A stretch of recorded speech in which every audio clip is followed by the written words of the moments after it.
So the airlines, some of them, are suing the Biden administration because the Biden administration says that you must tell people what you are charging them for. So these different fees that are located all over their ticket price need to be explained. The airline is saying, well, we have explained it. It's there. It's in black and white. What you're doing is creating more chaos and more paperwork and more this and more that and blah, blah, blah. Biden wants transparency. Don't call it, because mind you,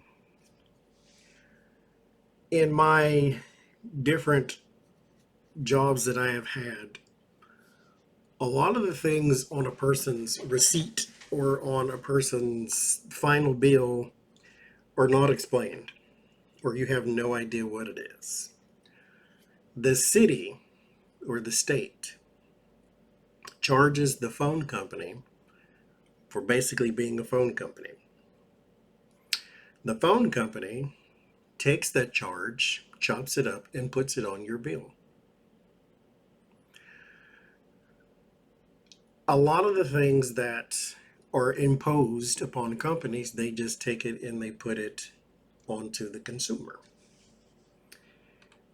But they never tell you that's what it is. They call it something else. They'll call it a surcharge fee or excise tax and all these different little cute little names for something that you have absolutely no idea what that thing is. And they don't explain it and they don't want to. And so Biden's administration is saying, make it plain. If you're going to charge them for it, tell them what it is. So the airlines, in their case, several airlines too, in their case, our situation, the emperor. Well, rules, regulations, structures. What's going bad? The Eight of Swords. Well, this is not, they can't get out of that one. It is what it is.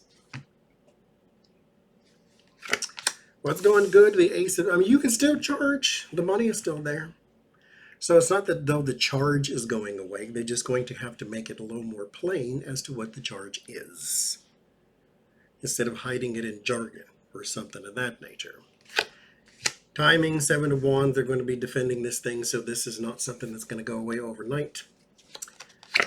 Outcome, Nine of Wands, yeah, they're going to be pressured with this thing. It is what it is. Make it plain.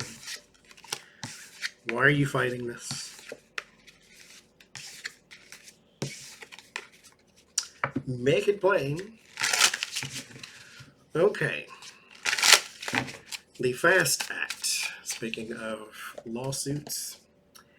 So the FAST Act is an act that was signed in California where the fast food workers had to make a minimum of $20 an hour. Now,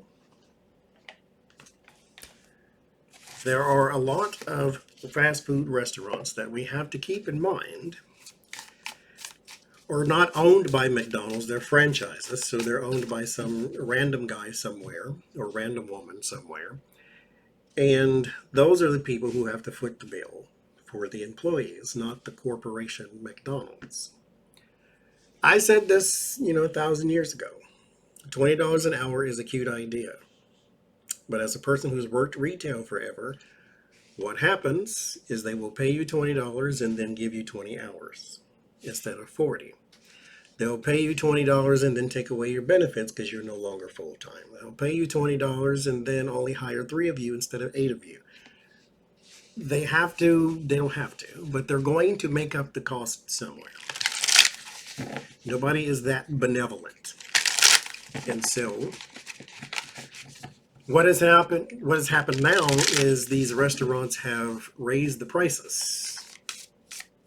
Speaking of price hikes and fees, there's a couple of restaurants in Connecticut that have actually, this is far and removed, but I'm pretty sure it'll catch on somewhere else, that have now started charging you for the bags they put your food in. So, which what you want me to carry it out in my shirt? What is like? Anyway,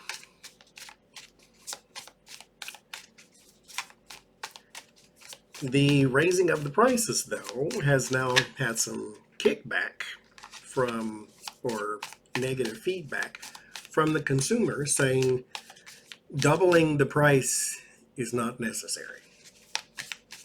And so, where are we at now with the fallout of the FAST Act? Will we see restaurants calm down on the pricing? Will we see a lot of people start to lose their jobs more? Where are we now?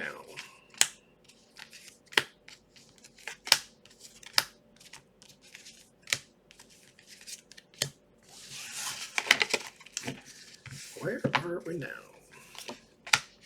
The Tower. And the Empress. Yeah, there's going to be a lot of scaling back, if you will. Because the Empress is about growth, expansion, abundance. The Tower destroys such a thing. And so there is like this upheaval of the entire system. It's going in a very negative direction. The Root, the King of Swords. This is data and statistics as well. Everything is not just pure greed. There is some information in this. The Nine of Wands, pressure and strain, though. Because here's the thing, too, you have to also keep in mind. While you are saying that this is a pox on your business because now you have to pay out more money, it is very difficult for people to look at someone who has a business and say, I should be more sympathetic to you than the person who makes the minimum wage. So this pressure and this strain is going to continue, even though the system is sort of falling apart. The Queen of Pentacles. There are some sort of standards reliability. It's part of the law too here with the Country card and the King of Swords and then the Hermit. We will find other solutions. The thing too to bear in mind is while the $20 may also be hard on the mom and pop, the mom and pop can also be favored in these situations because they had a small staff to begin with. And so there is going to be like searching for alternatives, searching for something else other than this structure here, which depends heavily upon data and statistics instead of customers and growth. But we shall see.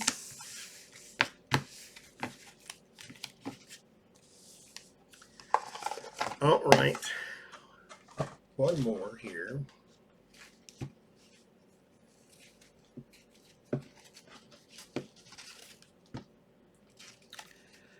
So Project 2025 is now starting to be discussed within the halls of Congress. It's not just some on the internet we're talking about it. There are people who are mentioning it in Congress. Will this catch on? Will this pick up? Will more people start to talk about it?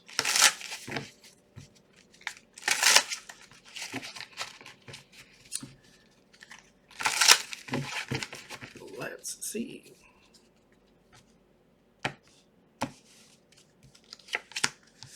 Ten of Wands, burden strain.